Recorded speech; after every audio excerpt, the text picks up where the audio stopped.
La Virginia del siglo XVIII representaba el corazón palpitante del experimento colonial británico en América del Norte.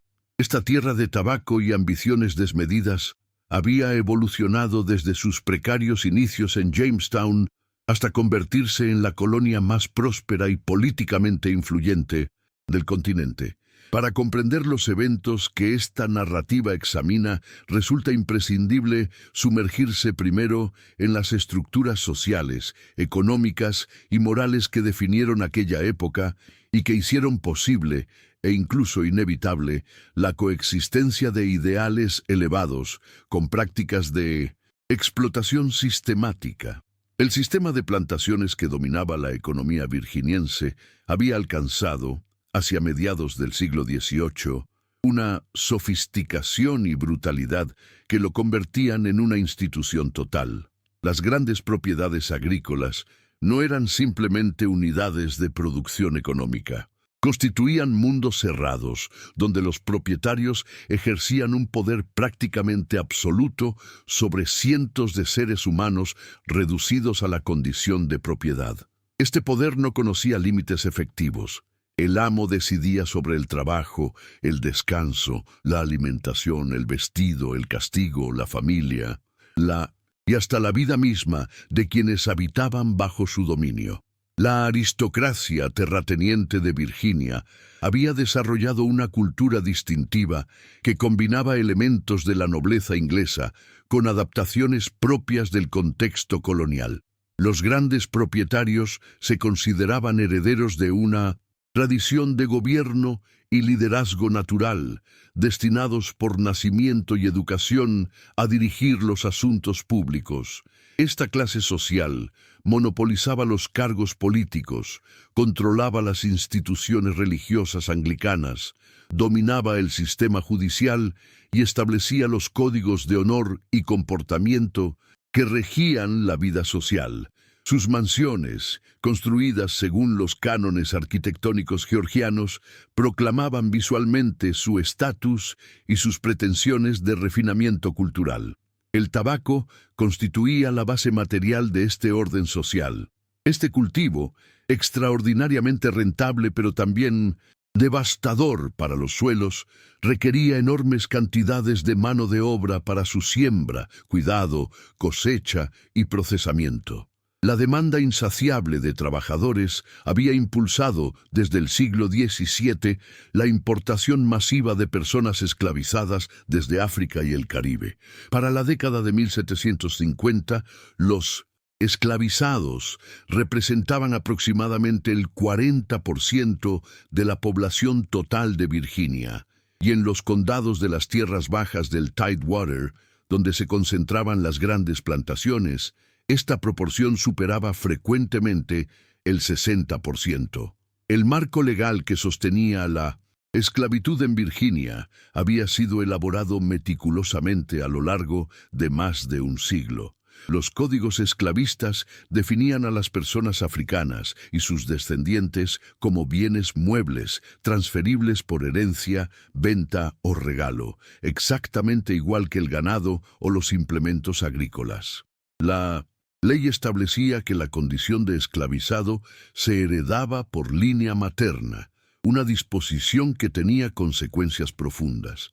Cualquier hijo nacido de una mujer esclavizada pertenecía automáticamente al propietario de la madre, independientemente de quién fuera el padre.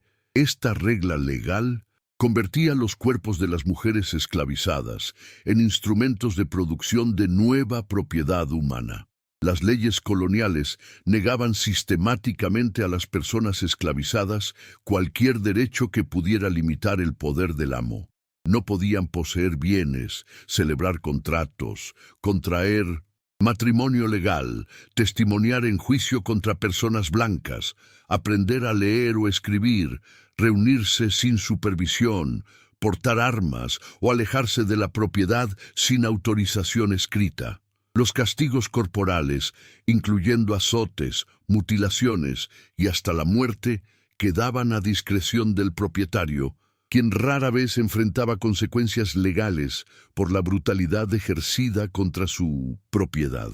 Un estatuto de 1705 establecía explícitamente que si un esclavizado moría como resultado del castigo moderado aplicado por su amo, el propietario no podía ser acusado de delito alguno. Dentro de este sistema, las mujeres esclavizadas enfrentaban una vulnerabilidad específica y absoluta. Su condición las exponía no solo a la explotación laboral común a todos los esclavizados, sino también a formas particulares de abuso derivadas de su género. La ley no reconocía la posibilidad de que una mujer esclavizada fuera víctima de violación. Legalmente no podía existir tal delito contra alguien que carecía de personalidad jurídica. Su cuerpo pertenecía al amo en un sentido totalizador que incluía su capacidad reproductiva y su sexualidad. Esta situación creaba las condiciones para abusos sistemáticos que permanecían invisibles para el sistema legal y que rara vez dejaban registro documental directo. La familia patriarcal blanca constituía la unidad básica de la sociedad esclavista, y su estructura interna reflejaba las jerarquías de poder que ordenaban el mundo colonial. El pater familias ejercía autoridad sobre su esposa, sus hijos, sus sirvientes y sus esclavizados, aunque con grados diferentes según el estatus de cada uno. Las esposas de los plantadores, aunque disfrutaban de privilegios materiales y estatus social, ocupaban una posición legalmente subordinada. Sus propiedades pasaban al control del marido con el matrimonio, carecían de derechos políticos y su esfera de acción quedaba confinada al ámbito doméstico. Sin embargo, estas mujeres blancas participaban activamente en el mantenimiento del sistema esclavista, supervisando el trabajo doméstico de los esclavizados, administrando castigos y beneficiándose materialmente de la explotación. Las hijas de las familias plantadoras recibían una educación diseñada para prepararlas como futuras esposas de hombres de su clase. Se les enseñaba música, bordado, modales refinados, administración doméstica y los principios de la religión anglicana. Su valor social residía fundamentalmente en su capacidad para contraer matrimonios ventajosos que consolidaran alianzas entre familias prominentes y transmitieran propiedades a la siguiente generación. La pureza sexual de estas jóvenes constituía un activo familiar celosamente custodiado, pues de ella dependía la legitimidad de la descendencia y, por tanto, la transmisión ordenada del patrimonio.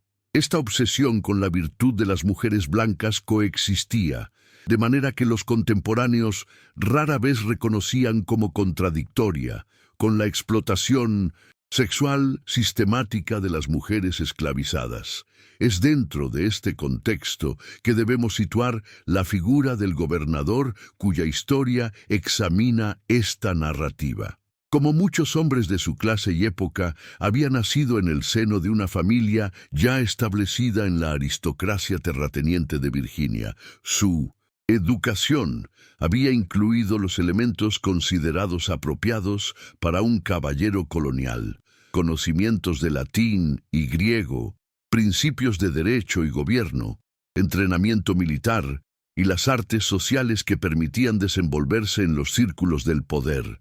Desde joven había mostrado las cualidades que su sociedad valoraba en los líderes: presencia física imponente, facilidad de palabra, habilidad para el mando y esa mezcla de afabilidad y firmeza que se consideraba propia de quienes estaban destinados a gobernar.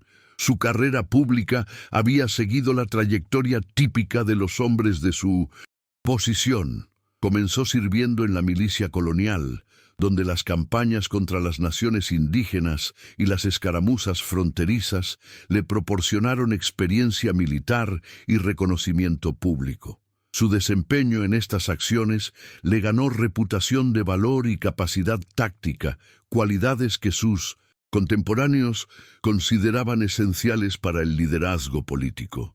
La transición del campo de batalla a la arena política resultó natural.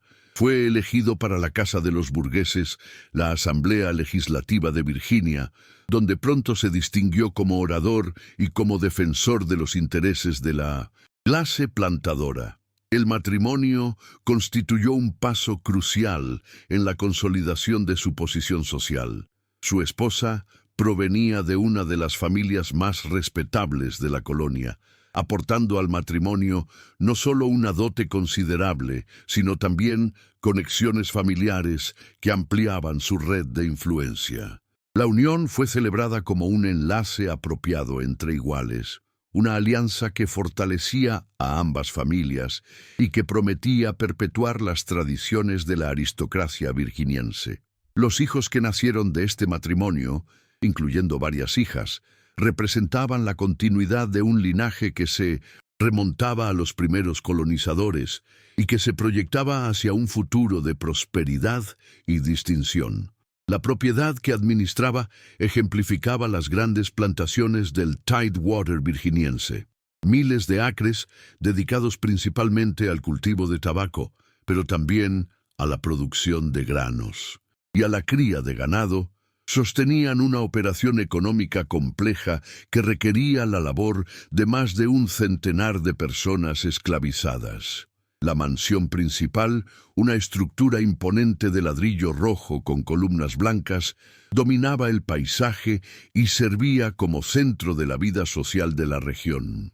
Alrededor de ella se distribuían los edificios auxiliares, cocinas, establos, talleres, almacenes y, a prudente distancia, los cuarteles de los esclavizados, cuya modestia contrastaba brutalmente con la opulencia de la casa grande.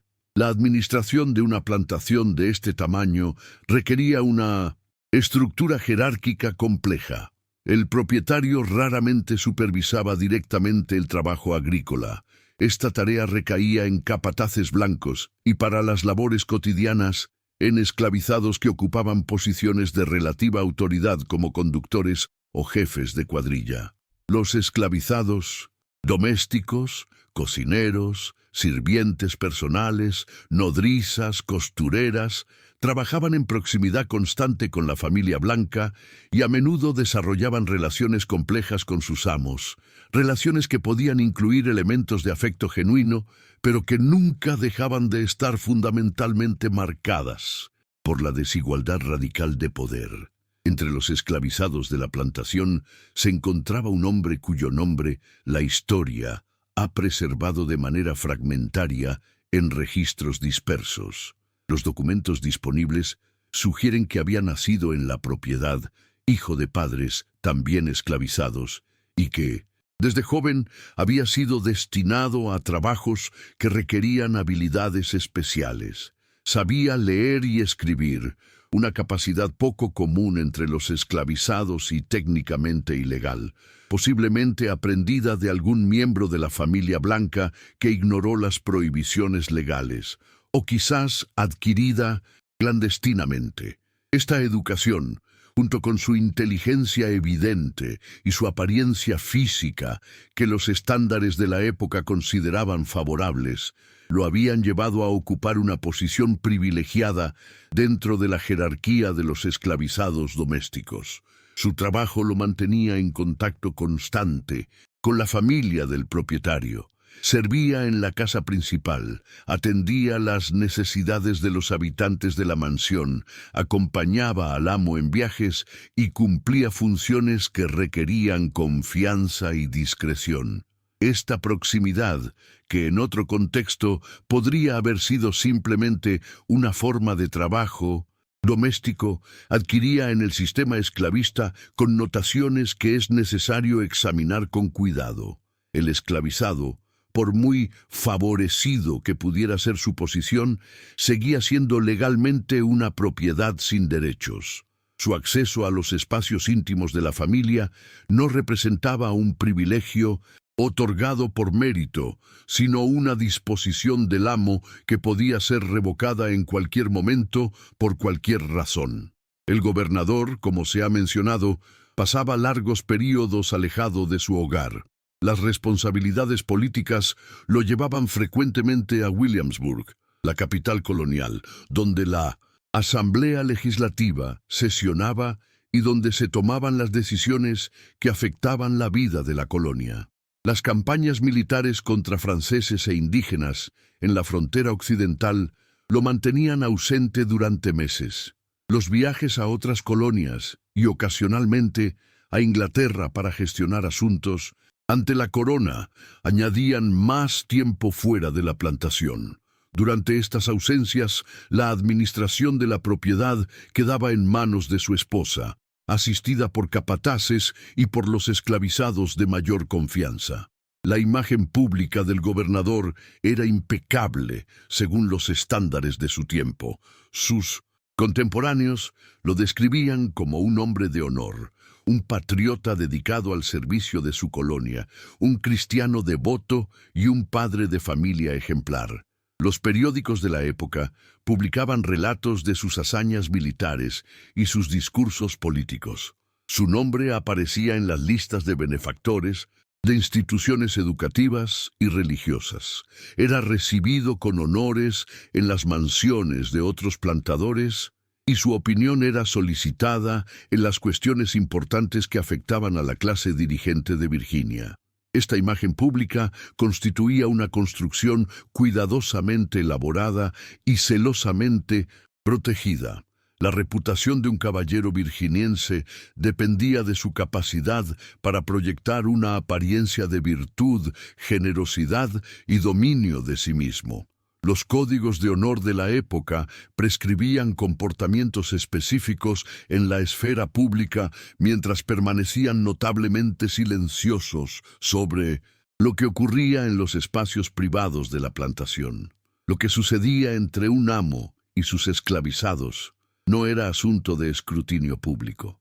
Pertenecía al ámbito del poder doméstico, donde el patriarca reinaba sin rendición de cuentas. Es precisamente esta división entre lo público y lo privado, entre la imagen proyectada y la realidad vivida, la que hace necesario examinar lo que las fuentes históricas, leídas con atención crítica, revelan sobre la vida interior de esta plantación durante las prolongadas ausencias del gobernador. Los documentos no hablan directamente, requieren interpretación cuidadosa, pero cuando se reúnen los fragmentos dispersos, registros de nacimientos de esclavizados, testamentos, correspondencia familiar, memorias tardías de descendientes, emerge una imagen que contradice radicalmente la fachada de respetabilidad que la familia presentaba al mundo. Parte 2. Realidad privada y desequilibrio de poder. Para comprender lo que ocurrió en aquella plantación durante las ausencias del gobernador, es necesario primero establecer con absoluta claridad un principio fundamental que debe guiar cualquier análisis de las relaciones entre personas esclavizadas y quienes detentaban poder sobre ellas. En condiciones de esclavitud, el consentimiento genuino resulta estructuralmente imposible. Este principio no es una imposición anacrónica de sensibilidades modernas sobre el pasado. Constituye más bien el reconocimiento de una realidad que los propios contemporáneos, cuando elegían ser honestos, no podían ignorar. Una persona que no tiene derecho a decir no sin enfrentar consecuencias devastadoras, castigo físico, separación de sus hijos, venta a un destino desconocido, muerte, no puede decir sí de manera significativa. El consentimiento presupone la capacidad de rechazar sin sufrir represalias. Donde esta capacidad no existe, hablar de consentimiento es un contrasentido moral y lógico. Los apologistas de la esclavitud, tanto en aquella época como posteriormente, elaboraron narrativas que pretendían suavizar esta realidad.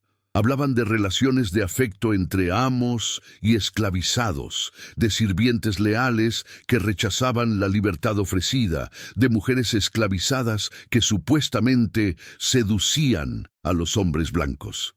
Estas narrativas cumplían una función ideológica precisa. Permitían a los beneficiarios del sistema esclavista reconciliar su imagen de sí mismos como personas morales con su participación en una institución de explotación sistemática. Pero estas narrativas son falsas en su premisa fundamental. Atribuyen agencia y elección a quienes el sistema había despojado precisamente de la capacidad de elegir. Con este marco analítico establecido, podemos examinar lo que los registros históricos sugieren sobre los eventos que tuvieron lugar en la plantación del gobernador durante sus prolongadas ausencias. Los registros de nacimientos de esclavizados de la plantación, conservados fragmentariamente en archivos familiares y documentos de herencia, muestran un patrón que requiere explicación.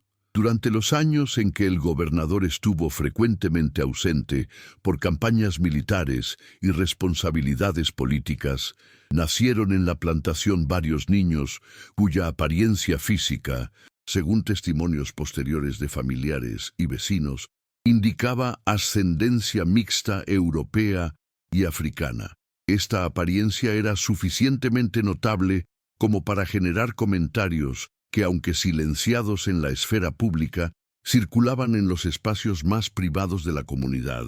El esclavizado que hemos mencionado anteriormente, aquel que ocupaba una posición de confianza en la casa principal, aparece en estos registros de maneras que invitan al análisis. Su nombre figura asociado a privilegios inusuales, raciones adicionales de comida, ropa de mejor calidad, exención de ciertos trabajos, una cabaña individual en lugar del alojamiento comunal típico de los esclavizados. Más significativamente, los niños de apariencia mixta nacidos durante estos años fueron, según registros posteriores, tratados de manera diferenciada. Algunos recibieron entrenamiento en oficios especializados, otros fueron eventualmente manumitidos en circunstancias que los documentos no explican completamente. La esposa del gobernador, confinada en la plantación durante las largas ausencias de su marido, ocupaba una posición paradójica. Era, por un lado, la señora de la casa, investida de autoridad sobre los esclavizados domésticos y responsable de la administración cotidiana de un hogar complejo. Por otro lado, era también una mujer en una sociedad patriarcal, cuya identidad y estatus dependían enteramente de su relación con su esposo. La soledad de las mujeres de plantadores durante las ausencias de sus maridos es un tema recurrente en la correspondencia de la época. Cartas llenas de quejas sobre el aislamiento, la dificultad de manejar los asuntos de la propiedad, el temor a rebeliones de esclavizados, la monotonía de días que se sucedían sin la compañía de iguales sociales. Sería un error, sin embargo, presentar a la esposa del gobernador simplemente como otra víctima del sistema patriarcal, equiparable en su falta de agencia a las mujeres esclavizadas que servían en su casa. Aunque limitada por las convenciones de género de su época, esta mujer blanca de clase alta disfrutaba de privilegios inimaginables para cualquier persona esclavizada: libertad de movimiento dentro de ciertos límites, protección legal de su persona, derecho a la propiedad, aunque administrada por su esposo, acceso a educación y cultura, y sobre todo la certeza de que sus hijos nacerían libres y heredarían el estatus de su familia. La diferencia entre su situación y la de una mujer esclavizada no era de grado, sino de naturaleza fundamental. Las hijas del gobernador, criadas en el ambiente de refinamiento y privilegio de la mansión, atravesaban durante estos años las etapas de la adolescencia y la juventud temprana. La documentación disponible sugiere que al menos una de ellas, la mayor, alcanzó la edad casadera durante el periodo de ausencias más prolongadas de su padre. Las jóvenes de su clase vivían existencias notablemente circunscritas. Su mundo se limitaba a la plantación familiar, las visitas ocasionales a plantaciones vecinas y quizás viajes infrecuentes a Williamsburg para la temporada social. La educación que recibían las preparaba para el matrimonio y la maternidad, no para la independencia o la autosuficiencia. Es en este contexto de ausencias prolongadas, jerarquías rígidas y proximidades forzadas donde debemos situar los eventos que la familia se esforzaría durante generaciones por ocultar. Los registros históricos, leídos con atención a lo que sugieren tanto como a lo que declaran explícitamente, indican que durante las campañas militares del gobernador, el esclavizado de confianza estableció relaciones con mujeres de la familia propietaria que resultaron en embarazos. Es crucial en este punto detenernos para analizar la naturaleza de estas relaciones con el rigor ético que el tema exige. Independientemente de cómo pudieran haber sido percibidas por los involucrados en el momento, estas interacciones estaban estructuradas por una desigualdad de poder tan radical que cualquier lenguaje de relación, en el sentido convencional, resulta inadecuado. Consideremos primero la posición del hombre esclavizado. Aunque ocupaba un lugar privilegiado dentro de la jerarquía de la plantación, seguía siendo, legal y socialmente, una propiedad. Su vida dependía completamente del capricho de sus propietarios. Cualquier acción que pudiera interpretarse como transgresión, y las relaciones sexuales con mujeres blancas, constituían la transgresión suprema en el orden social esclavista. Lo exponía a castigos que incluían la tortura y la muerte. Los hombres negros, esclavizados o libres, acusados de relaciones con mujeres blancas, eran rutinariamente linchados, quemados vivos o sometidos a mutilaciones espantosas. Esta realidad no desapareció cuando no se aplicó en un caso particular. Constituía el horizonte de terror dentro del cual cualquier acción del hombre esclavizado debía ser entendida. Desde esta perspectiva, atribuir agencia sexual al hombre esclavizado resulta problemático. ¿Cómo podría haber iniciado una relación con la esposa o la hija de su propietario cuando el precio de tal iniciativa, de ser descubierta, era la muerte en sus formas más horrendas? La lógica del sistema sugiere una dinámica diferente. Fueron las mujeres blancas, desde su posición de poder relativo sobre el esclavizado, quienes controlaban los términos de estas interacciones.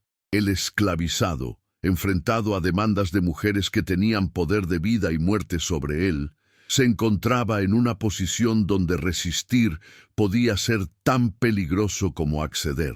Esta inversión de la narrativa convencional, que típicamente presenta al hombre negro como agresor sexual y a la mujer blanca como víctima, no pretende exculpar a nadie ni simplificar una realidad compleja. Pretende, más bien, iluminar las distorsiones que el sistema esclavista introducía en todas las relaciones humanas. El poder corrompe. El poder absoluto corrompe absolutamente. Las mujeres blancas de las plantaciones, aunque subordinadas a sus esposos y padres, ejercían sobre los esclavizados un poder que no conocía límites efectivos. Este poder podía expresarse en crueldad, pero también podía expresarse en demandas de intimidad que el esclavizado no tenía capacidad real de rechazar. Respecto a las mujeres blancas involucradas, su situación requiere análisis matizado. La esposa del gobernador, abandonada durante meses o años, mientras su marido perseguía gloria militar y política, vivía una existencia de aislamiento y frustración que sus cartas, cuando se conservan, documentan elocuentemente. Su matrimonio, arreglado según las convenciones de su clase, no necesariamente incluía afecto o compatibilidad personal. La maternidad repetida, las responsabilidades domésticas, la ansiedad constante sobre la seguridad de un esposo en campaña, constituían su horizonte vital. En este contexto, la presencia constante de un hombre joven, inteligente y atento, aunque esclavizado, podía adquirir significados que transgredían los límites que la sociedad establecía. La hija del gobernador, si los indicios documentales son correctos, atravesaba la adolescencia en un ambiente donde las únicas figuras masculinas consistentemente presentes eran los esclavizados de la casa. Su padre, la figura de autoridad patriarcal que debería haber moldeado su comprensión de las relaciones entre hombres y mujeres, existía principalmente como ausencia. Los jóvenes de su propia clase, potenciales pretendientes, aparecían solo ocasionalmente en eventos sociales. El esclavizado de confianza, en cambio, formaba parte del paisaje cotidiano de su vida desde la infancia. Nada de esto excusa o justifica lo que ocurrió. Explicar no es disculpar. Las mujeres blancas de las plantaciones, independientemente de las frustraciones de sus vidas, participaban activamente en un sistema de opresión y se beneficiaban materialmente de la esclavitud. Utilizar su poder sobre un hombre esclavizado para obtener satisfacción sexual o emocional constituía una forma de explotación, aunque el discurso de la época carecía de categorías para nombrarla como tal. El hecho de que estas mujeres también estuvieran subordinadas dentro del sistema patriarcal no las convierte en víctimas equivalentes a quienes carecían de toda libertad. Los embarazos que resultaron de estas interacciones plantearon un problema práctico inmediato para la familia.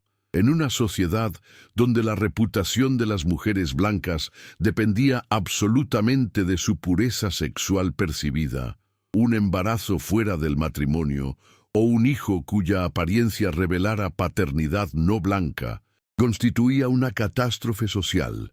Los mecanismos que la familia empleó para manejar esta situación solo pueden reconstruirse parcialmente a partir de indicios dispersos en los documentos.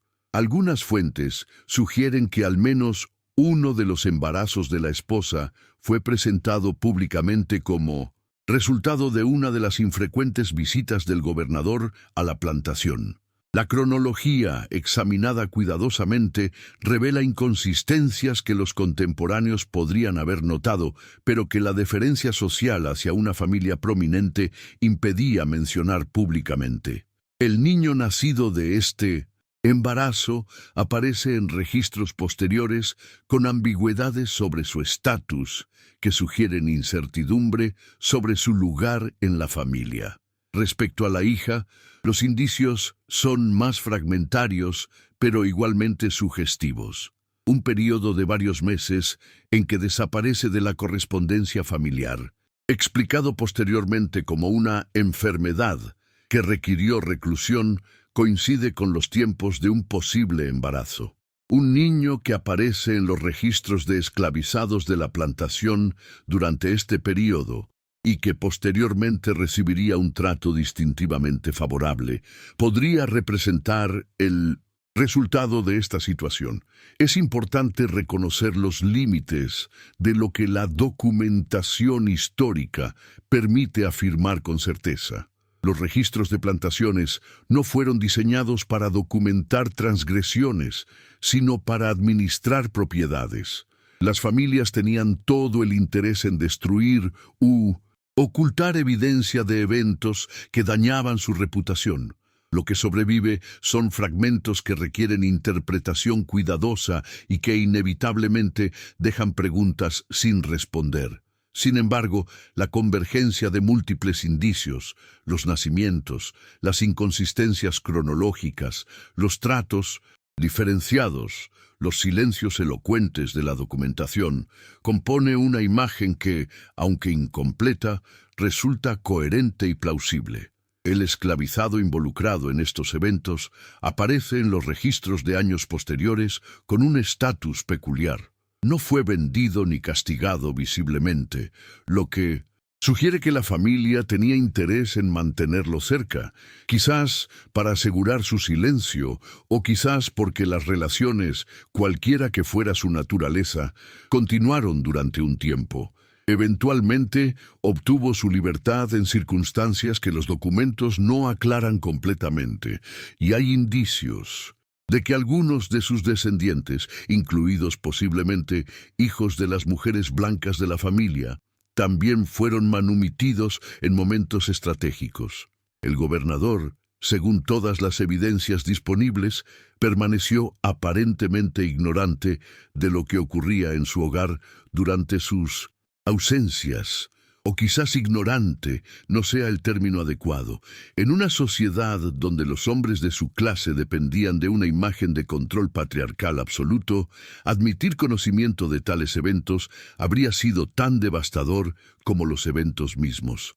El silencio del gobernador sobre estos asuntos nunca aparecen en su correspondencia conocida, nunca fueron objeto de acción legal o disciplinaria registrada.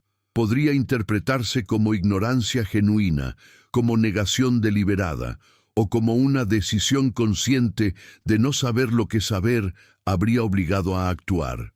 Esta última posibilidad, el cultivo deliberado de la ignorancia, constituye un fenómeno recurrente en las sociedades, donde el poder depende de mantener ficciones. Investigar activamente lo que ocurría en la plantación durante sus ausencias habría requerido que el gobernador enfrentara verdades incompatibles con su imagen de sí mismo y con su posición social.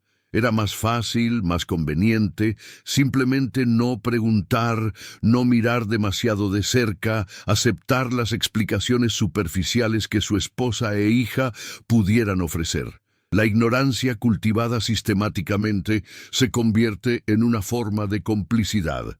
Lo que está claro es que los niños nacidos de estas relaciones, aquellos que podemos identificar tentativamente a partir de los registros, crecieron en un limbo legal y social. Legalmente eran esclavizados o hijos legítimos según las circunstancias de su nacimiento.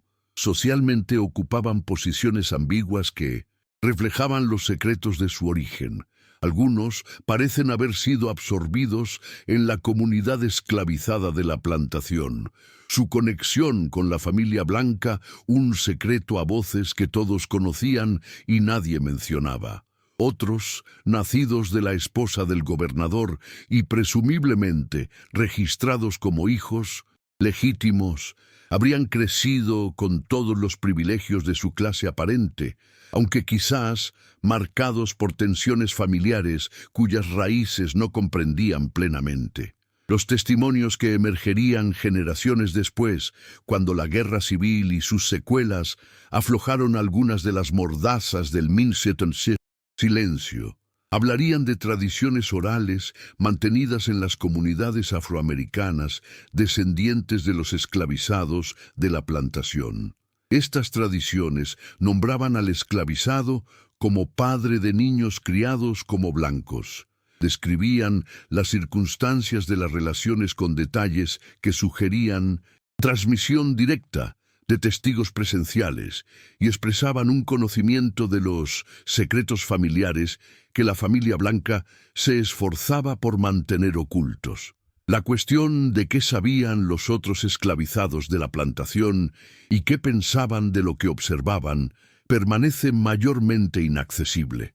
Las personas esclavizadas rara vez dejaron testimonios escritos de primera mano y cuando lo hicieron, tuvieron que navegar las expectativas de audiencias blancas. Sin embargo, es razonable suponer que en una comunidad tan cerrada como una plantación, donde los esclavizados domésticos vivían en proximidad constante con la familia blanca, los secretos resultaban difíciles de mantener.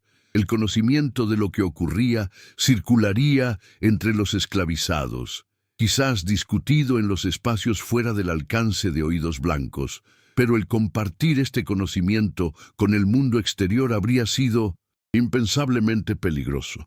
Este silencio impuesto, el silencio de quienes sabían, pero no podían hablar sin arriesgar sus vidas, constituye una de las pérdidas históricas más profundas del sistema esclavista.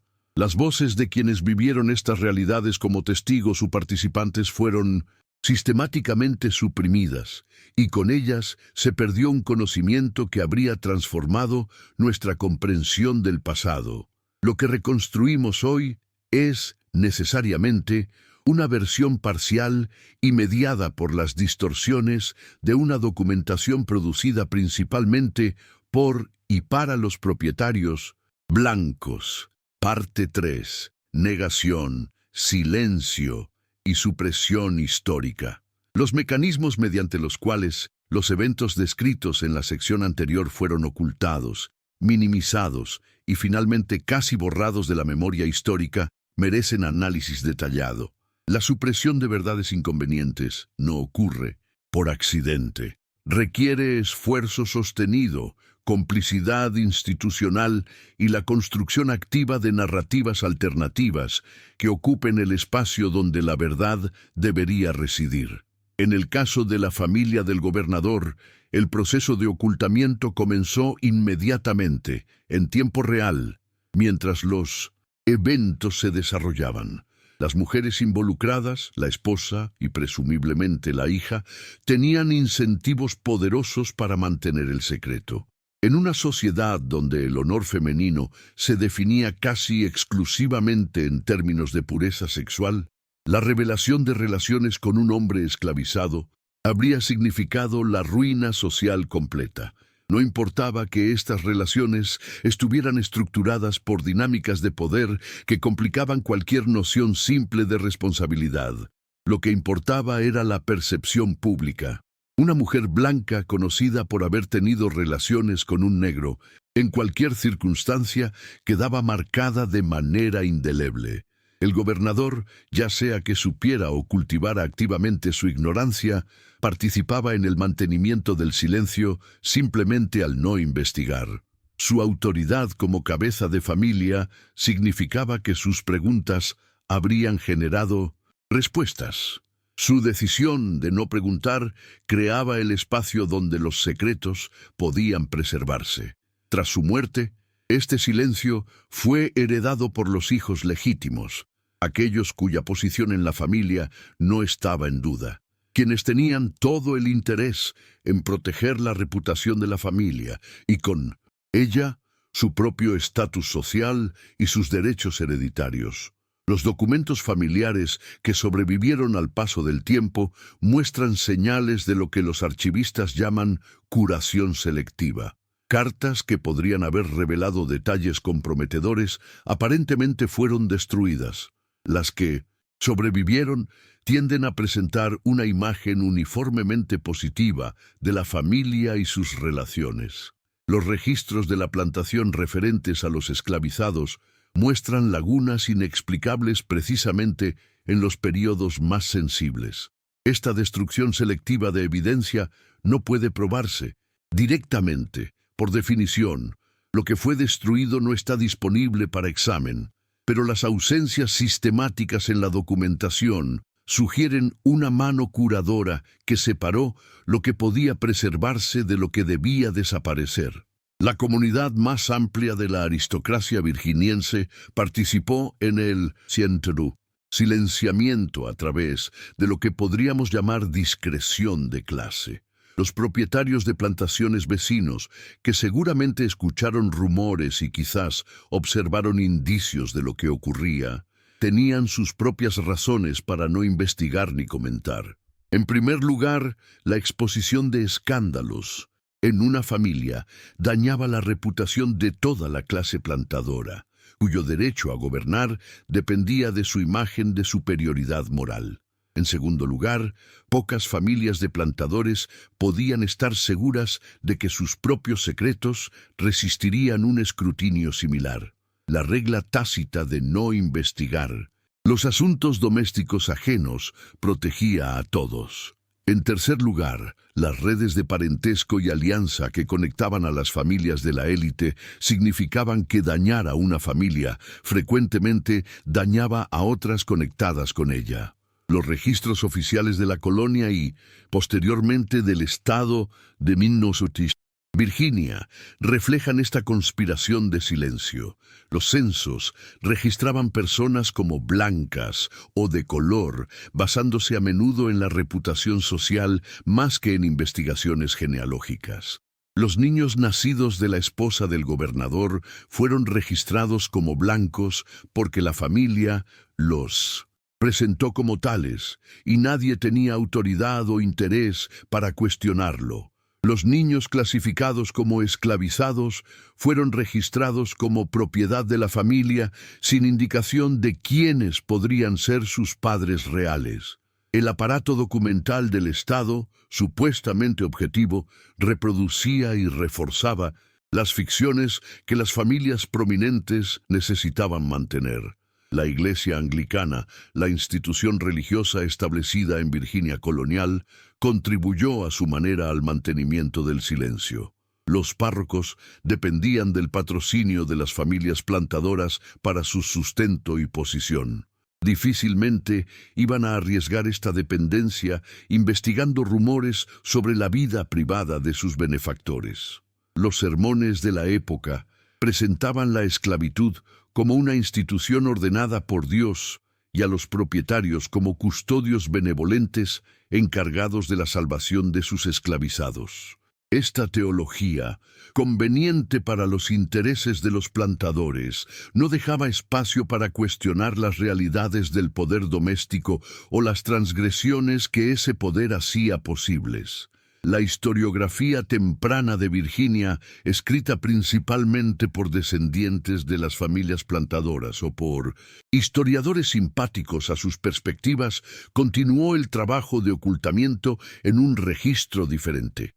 Las historias del siglo XIX y principios del XX presentaban a figuras como el gobernador como patriotas ilustres, líderes ejemplares cuyas contribuciones a la fundación de la nación merecían reverencia incondicional. Sus propiedades esclavistas se mencionaban si acaso, como un detalle contextual, sin peso moral significativo, un reflejo de los tiempos más que una mancha en su carácter. Las vidas de las personas que esclavizaron aparecían, si es que aparecían, como telón de fondo, sin nombres individuales ni historias propias. Esta historiografía celebratoria no era ingenua, cumplía funciones ideológicas precisas. En el período posterior a la Guerra Civil, cuando el sur derrotado buscaba reconstruir una identidad regional, la glorificación de los padres fundadores virginenses y sus familias servía para anclar las pretensiones de superioridad moral y cultural de la antigua aristocracia plantadora. Admitir que estos héroes habían presidido hogares donde ocurrían transgresiones de las normas que públicamente proclamaban, habría socavado todo el edificio de la causa perdida y la nostalgia por la sociedad antebellum. Los descendientes de las personas esclavizadas en la plantación del gobernador mantuvieron su propia memoria de los eventos, pero esta memoria existía en un registro radicalmente diferente. Transmitida oralmente de generación en generación, carecía de la autoridad documental que la sociedad dominante reconocía como validación de la verdad histórica. Cuando los descendientes afroamericanos hablaban de sus antepasados y de las conexiones familiares con las familias blancas prominentes, sus testimonios eran descartados como fantasías, pretensiones de estatus o confusiones de personas sin educación.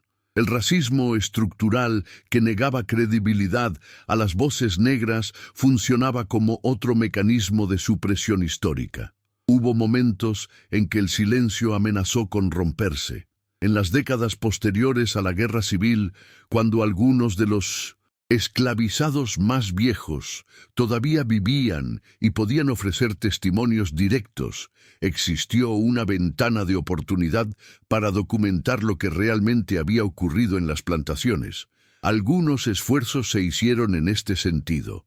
Las narrativas de esclavizados, recopiladas por el proyecto de la Works Progress Administration, en la década de 1930 constituyen un ejemplo tardío. Pero estos esfuerzos fueron limitados en alcance, filtrados por las perspectivas de entrevistadores frecuentemente blancos y sureños, y tratados durante mucho tiempo como fuentes de valor dudoso por historiadores académicos. Específicamente respecto a la familia del gobernador, los indicios sugieren que hubo al menos un intento en el siglo XIX de hacer públicos algunos de los secretos familiares. Un descendiente lejano, quizás marginado de la rama principal de la familia, por razones que los documentos no aclaran, aparentemente intentó publicar información sobre las relaciones en la plantación. Este intento fue frustrado por presión de otros miembros de la familia que amenazaron con consecuencias legales y sociales. Los documentos que este disidente pudiera haber poseído nunca emergieron públicamente. Si fueron destruidos, confiscados o simplemente perdidos, permanece desconocido. La profesionalización de la historia como disciplina académica a finales del siglo XIX y principios del XX, paradójicamente, no contribuyó inicialmente a una mayor honestidad sobre estos asuntos. Los primeros historiadores profesionales estadounidenses, formados frecuentemente en universidades que excluían a negros y que mantenían vínculos estrechos con las élites sociales, tendían a compartir los prejuicios de su clase y su época. El racismo científico entonces en boga proporcionaba una justificación intelectual para descartar las voces y experiencias de las personas afrodescendientes. La historia objetiva que estos académicos practicaban era, en la práctica, historia escrita desde la perspectiva de los poderosos, para los poderosos. El costo humano de esta supresión histórica fue incalculable. Los descendientes afroamericanos de las personas esclavizadas en la plantación del gobernador fueron privados del reconocimiento de su conexión familiar, de los recursos que les habrían correspondido si esa conexión hubiera sido reconocida, y de la posibilidad de integrar plenamente su historia en la narrativa nacional. Se les negó no solo justicia material, sino también lo que podríamos llamar justicia epistémica. El reconocimiento de que su conocimiento sobre su propia historia era válido y verdadero. Los descendientes blancos de la familia, mientras tanto, heredaron una historia familiar falsificada que requería esfuerzo continuo para mantener. Las generaciones sucesivas aprendieron a no preguntar sobre ciertos temas, a evitar investigar demasiado de cerca la genealogía familiar, a aceptar las versiones oficiales sin cuestionamiento. Esta herencia de silencio impuesto constituía, a su manera, también una forma de daño. Privaba a las personas de la verdad sobre sus propios orígenes y las convertía, lo supieran o no, en cómplices de una mentira continua. Los mecanismos institucionales de supresión se reforzaban mutuamente. Los archivos familiares, curados selectivamente, alimentaban las historias oficiales que a su vez validaban la curación selectiva de los archivos. Los historiadores que dependían de documentos producidos por las familias plantadoras reproducían las perspectivas de esas familias. Los descendientes que buscaban investigar sus propios orígenes encontraban que las fuentes disponibles contaban solo parte de la historia. El sistema era notablemente eficaz en su capacidad para perpetuarse a través del tiempo. Incluso las contestaciones al silencio, cuando ocurrían, frecuentemente reproducían algunas de sus premisas. Los abolicionistas del norte que denunciaban los horrores de la esclavitud tendían a enfocarse en la violencia física y el trabajo forzado, prestando menos atención a las dimensiones de explotación sexual que habrían resultado más incómodas para audiencias victorianas. Cuando se mencionaban las relaciones entre amos y mujeres esclavizadas, se hacía frecuentemente en un lenguaje que preservaba la noción de la vulnerabilidad femenina blanca, mientras ignoraba las formas en que las mujeres blancas podían ser perpetradoras, además de víctimas del sistema. El largo siglo que va desde el final de la Guerra Civil hasta el movimiento por los derechos civiles representa un período de consolidación del silencio.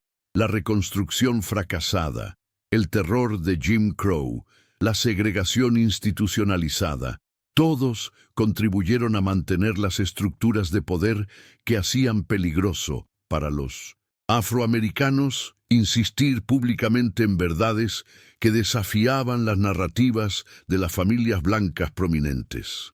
La supresión de la historia de la esclavitud fue parte integral de la supresión más amplia de los derechos y las voces de los descendientes de los esclavizados.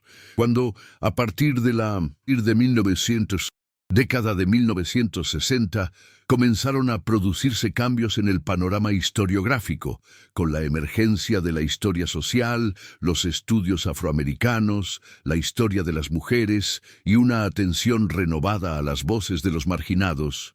Las condiciones para una reevaluación del pasado empezaron a crearse, pero los archivos que estos nuevos historiadores consultaban seguían siendo archivos producidos y curados por las clases dominantes.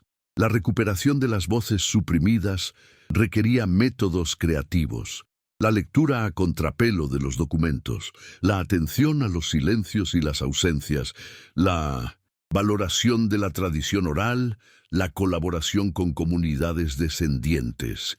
Es solo en las últimas décadas que ha sido posible empezar a reconstruir fragmentariamente historias como la que hemos examinado, y aún ahora el proceso enfrenta resistencias. Descendientes de familias prominentes protestan contra lo que consideran ataques a la reputación de sus antepasados. Historiadores tradicionales cuestionan la validez de fuentes no documentales. Instituciones que llevan los nombres de figuras históricas debaten sí y cómo reconocer las dimensiones más oscuras de sus legados. La supresión histórica, aunque ya no tan absoluta como antes, continúa ejerciendo su influencia. Parte 4. Reconocimiento, legado y reflexión moral. El proceso mediante el cual la historia oculta de la plantación del gobernador comenzó a emerger de la oscuridad representa un caso de estudio en las dinámicas del conocimiento histórico y la memoria colectiva. Este proceso, que se desarrolló lentamente a lo largo de varias décadas, involucró la convergencia de múltiples factores: cambios en el clima intelectual, avances tecnológicos, el trabajo paciente de investigadores y, crucialmente, la persistencia de las comunidades descendientes que habían mantenido viva una memoria alternativa a través de generaciones de silenciamiento. Los primeros indicios de que algo estaba oculto en la historia familiar aparecieron en trabajos genealógicos realizados por descendientes en el siglo XX. Investigadores, aficionados, inicialmente motivados por el deseo de documentar sus linajes y quizás establecer conexiones con familias prominentes, comenzaron a notar inconsistencias en los registros oficiales. Las fechas de nacimiento no cuadraban con las ausencias documentadas del gobernador. Los testamentos mostraban disposiciones inusuales hacia ciertos esclavizados que carecían de explicación evidente. Las tradiciones orales de las familias afroamericanas, transmitidas durante generaciones, contenían detalles específicos que coincidían con información disponible solo en archivos que esas familias no habrían podido consultar. Un punto de inflexión llegó con la revolución del ADN. Las pruebas genéticas, disponibles comercialmente desde principios del siglo XXI, proporcionaron por primera vez un método para verificar o refutar las conexiones familiares que los documentos ocultaban o que la tradición oral afirmaba. Cuando descendientes de los esclavizados de la plantación sometieron muestras a análisis, los resultados confirmaron lo que las tradiciones orales habían sostenido. Existían marcadores genéticos que indicaban ascendencia compartida con los descendientes documentados del Linnozinpu, gobernador y su familia. Estos resultados genéticos no proporcionaban por sí mismos una narrativa completa. El ADN puede demostrar conexión biológica, pero no puede especificar las circunstancias de esa conexión ni identificar a los individuos específicos involucrados. Sin embargo, cuando se combinaron con la evidencia documental, las tradiciones orales y el análisis cuidadoso del contexto histórico, los datos genéticos añadieron un peso probatorio que había faltado anteriormente. Ya no era posible descartar las afirmaciones de los descendientes afroamericanos como fantasías o confusiones. Había evidencia material que las respaldaba. La recepción de estos hallazgos fue, previsiblemente, mixta. Algunos descendientes de la familia blanca aceptaron la nueva información con una mezcla de shock y alivio, reconociendo que explicaba tensiones y silencios que habían percibido en las historias familiares sin poder comprenderlos.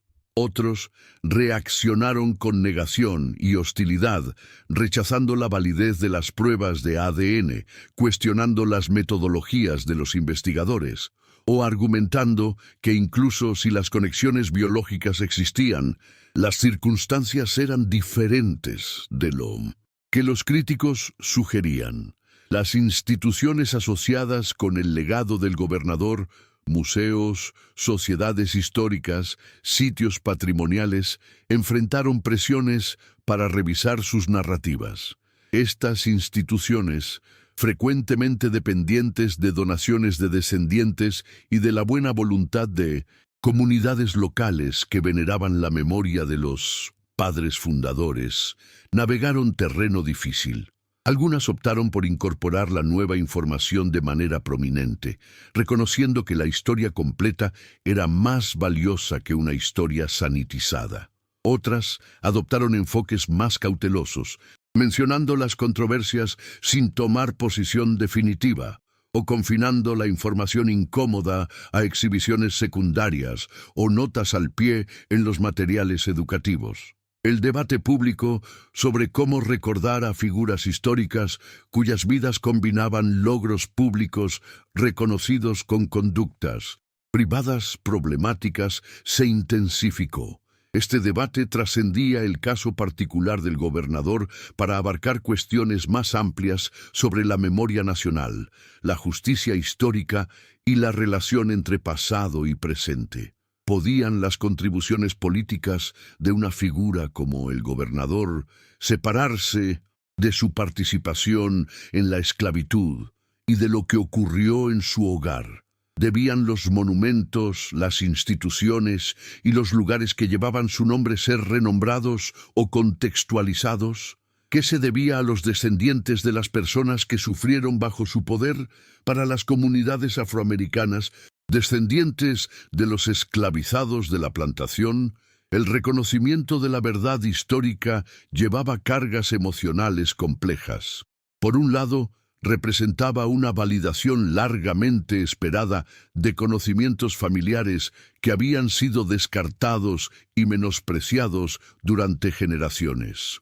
Por otro lado, significaba confrontar la realidad de que sus antepasados habían sido sometidos a formas de explotación que el lenguaje apenas podía nombrar. La conexión biológica con una familia prominente no era fuente de orgullo, sino testimonio de un sistema que deshumanizaba a las personas esclavizadas, mientras permitía a los propietarios beneficiarse de sus cuerpos de todas las maneras imaginables. La cuestión de la reparación, en sus múltiples dimensiones, emergió inevitablemente. ¿Tenían los descendientes afroamericanos derechos sobre las propiedades acumuladas por la familia del gobernador? Propiedades cuyo valor había sido producido en parte por el trabajo no compensado de sus antepasados. ¿Debían las instituciones educativas fundadas con dinero derivado de la esclavitud proporcionar becas u otros beneficios a los descendientes de los esclavizados?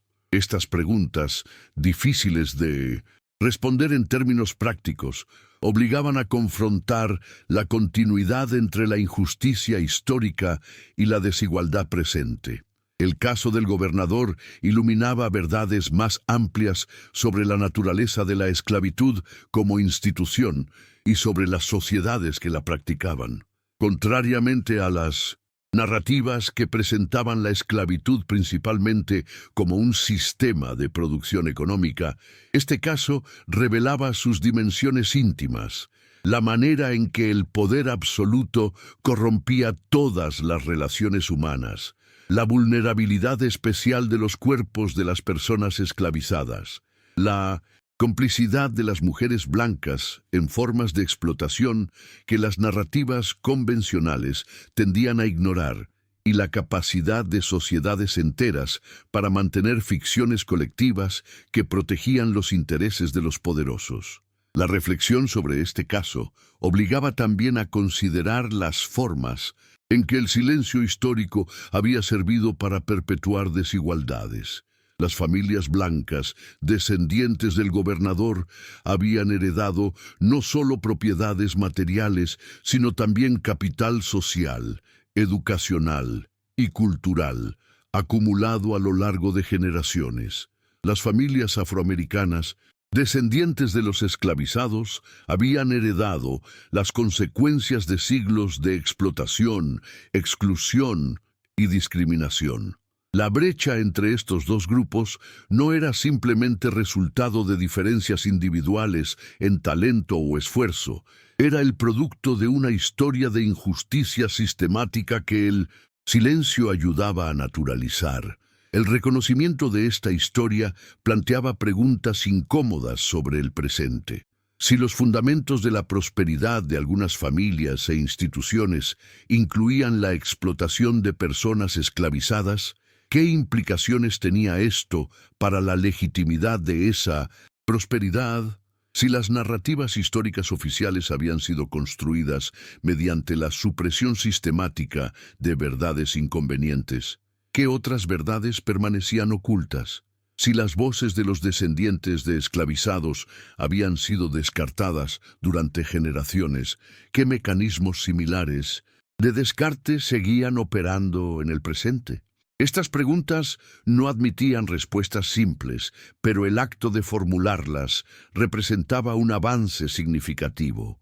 Durante demasiado tiempo, la historia de la esclavitud había sido tratada como un capítulo cerrado, un episodio lamentable pero superado, que no requería más atención ni, ciertamente, acciones correctivas en el presente.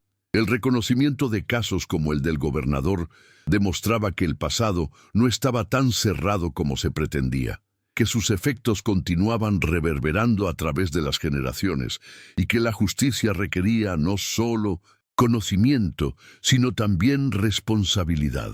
Los descendientes que trabajaron para traer esta historia a la luz, tanto los investigadores académicos como los genealogistas aficionados, tanto los activistas comunitarios como los familiares que simplemente insistieron en que sus tradiciones merecían ser escuchadas, demostraron que la supresión histórica, por más efectiva que pudiera ser temporalmente, nunca era definitiva. La verdad tenía una persistencia propia, preservada en fragmentos de documentos, en secuencias de ADN, en historias transmitidas de abuelos a nietos, esperando el momento en que las condiciones permitieran su emergencia. La responsabilidad que ahora recaía sobre las instituciones históricas, las comunidades descendientes y la sociedad en general era la de determinar qué hacer con este conocimiento. No bastaba con saber. El conocimiento debía traducirse en formas de recordar, enseñar y actuar, que honraran a las víctimas, reconocieran a los sobrevivientes y trabajaran hacia un futuro donde tales injusticias resultaran genuinamente inconcebibles. El legado del gobernador, visto en su totalidad, no era simplemente una historia de heroísmo público manchada por y faltas privadas.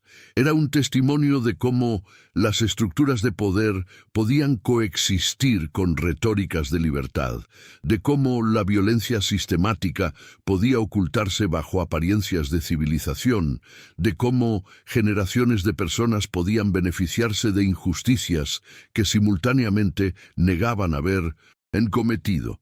Era, en resumen, un espejo en el que la sociedad estadounidense podía ver reflejadas sus contradicciones fundacionales. La plantación del Gobernador, hoy parcialmente preservada como sitio histórico, recibía visitantes que llegaban con expectativas diversas. Algunos venían buscando inspiración patriótica y encontraban una historia más complicada de lo que habían anticipado. Otros venían específicamente para confrontar las realidades de la esclavitud y encontraban que incluso las representaciones más honestas apenas capturaban la profundidad del sufrimiento infligido. Los guías, entrenados en las nuevas interpretaciones históricas, navegaban entre estos diferentes públicos, tratando de hacer justicia tanto a los logros documentados del gobernador como a los crímenes que su sistema había permitido. En los cuarteles de esclavizados, reconstruidos o preservados según el caso, los visitantes podían intentar imaginar las vidas de quienes habían habitado esos espacios. Era un ejercicio inevitablemente limitado. Ninguna cantidad de información o empatía podía realmente comunicar lo que significaba ser propiedad de otro ser humano, carecer de todo derecho legal, vivir bajo la amenaza constante de violencia, separación familiar y muerte arbitraria. Pero el intento de imaginar, por imperfecto que fuera, representaba un reconocimiento de humanidad que el sistema esclavista había negado y que la supresión histórica había prolongado. Los nombres de las personas esclavizadas en la plantación, recuperados pacientemente de registros fragmentarios, ahora aparecían en placas y exhibiciones. Ya no eran simplemente propiedad anónima del gobernador. Eran individuos con historias propias, familias, talentos, sufrimientos y resistencias. El esclavizado cuyos hijos, según la evidencia disponible, incluyeron niños de las mujeres blancas de la familia, tenía ahora un nombre que los visitantes podían conocer, una presencia en la narrativa histórica que durante generaciones se le había negado. Los descendientes afroamericanos que visitaban la plantación buscando las huellas de sus antepasados encontraban un reconocimiento que sus familias habían anhelado durante generaciones. No era compensación suficiente. Nada podía compensar lo que se había perdido. Pero era algo. Era la admisión de que sus antepasados habían existido, habían sufrido, habían sobrevivido y transmitido la vida a través de generaciones hasta el presente. Era el reconocimiento de que su versión de la historia, mantenida contra todo pronóstico durante siglos de supresión, había sido verdadera. La reflexión moral que este caso invitaba no podía limitarse al pasado. Las estructuras de poder que habían hecho posible la esclavitud, la codicia, el racismo, la capacidad de deshumanizar a otros para beneficio propio, no habían desaparecido con la abolición legal de esa institución. Se habían transformado, adaptado, encontrado nuevas expresiones. La vigilancia contra estas tendencias requería el tipo de honestidad histórica que el caso del gobernador ejemplificaba. La disposición a mirar directamente las realidades incómodas, a escuchar las voces que el poder preferiría silenciar, a reconocer que la justicia es un proyecto siempre inacabado. La historia que hemos examinado en 1900. Esta narrativa no es excepcional en el sentido de ser única. Es, más bien, representativa de patrones que se repetían a lo largo de las colonias esclavistas y que dejaron descendientes cuyas conexiones familiares atravesaban las líneas de color que la sociedad pretendía mantener separadas. La excepcionalidad reside, si acaso, en la documentación relativamente abundante que permite reconstruir esta historia particular con cierto detalle. Innumerables historias similares permanecen enterradas en archivos inexplorados, en tradiciones orales no registradas, en los silencios de familias que nunca tuvieron los recursos o la oportunidad de investigar sus propios pasados. El trabajo de recuperación histórica continúa. Cada archivo revisado con nuevos ojos, cada tradición oral documentada, cada prueba de ADN que conecta ramas familiares que la historia oficial mantenía separadas, añade piezas a un rompecabezas que nunca estará completamente armado, pero que cada vez revela más claramente su imagen general. Esta imagen es, inevitablemente, perturbadora. Muestra una sociedad fundada sobre contradicciones que sus propios ideales proclamados condenaban. Una sociedad que predicaba libertad mientras practicaba esclavitud, que celebraba la familia mientras destruía las familias de los esclavizados, que proclamaba los derechos del hombre mientras negaba humanidad a millones. Pero la perturbación que esta imagen causa es necesaria. Solo confrontando la verdad completa del pasado es posible comprender el presente en su complejidad y trabajar hacia un futuro diferente. El silencio y la negación, aunque pueden proporcionar confort temporal, perpetúan las injusticias que pretenden ocultar. La verdad, por dolorosa que sea, es precondición de cualquier reconciliación genuina. Los niños que nacieron en aquella plantación de las uniones entre el hombre esclavizado y las mujeres blancas de la familia, niños cuyas vidas fueron moldeadas por circunstancias que no eligieron y que apenas podían comprender, tienen ahora descendientes dispersos por el país y el mundo. Algunos de estos descendientes saben de su conexión con aquella historia, otros la desconocen completamente. Algunos han dedicado años a investigar sus orígenes, otros prefieren no saber, pero todos llevan en sus cuerpos, en sus genes, el testimonio de lo que ocurrió en aquella plantación durante las ausencias del gobernador. Esta es finalmente la lección más profunda que el caso ofrece, que la historia no es algo que simplemente ocurrió en el pasado y quedó allí, sino algo que continúa viviendo en el presente, en los cuerpos y las experiencias de quienes descendemos de aquellos tiempos. Los efectos. La esclavitud no terminaron con la emancipación, se transmitieron, transformados pero persistentes, a través de las generaciones.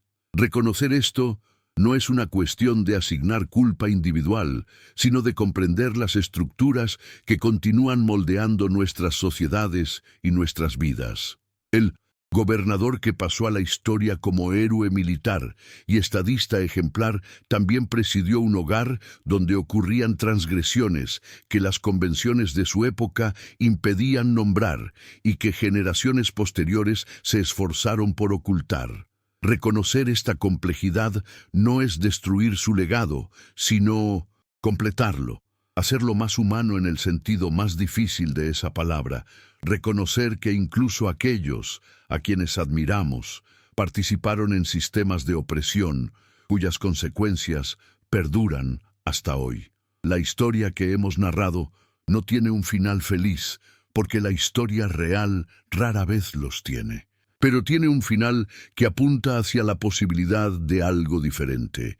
El reconocimiento de la verdad, por tardío e incompleto que sea, abre espacios para conversaciones que el silencio había cerrado. En esas conversaciones, quizás, pueda encontrarse algo parecido a la justicia, o al menos al reconocimiento que es precondición de cualquier justicia posible.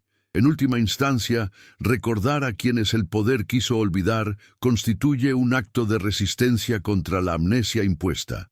Un testimonio de que ninguna injusticia, por más sistemáticamente que se oculte, puede ser borrada completamente de la memoria humana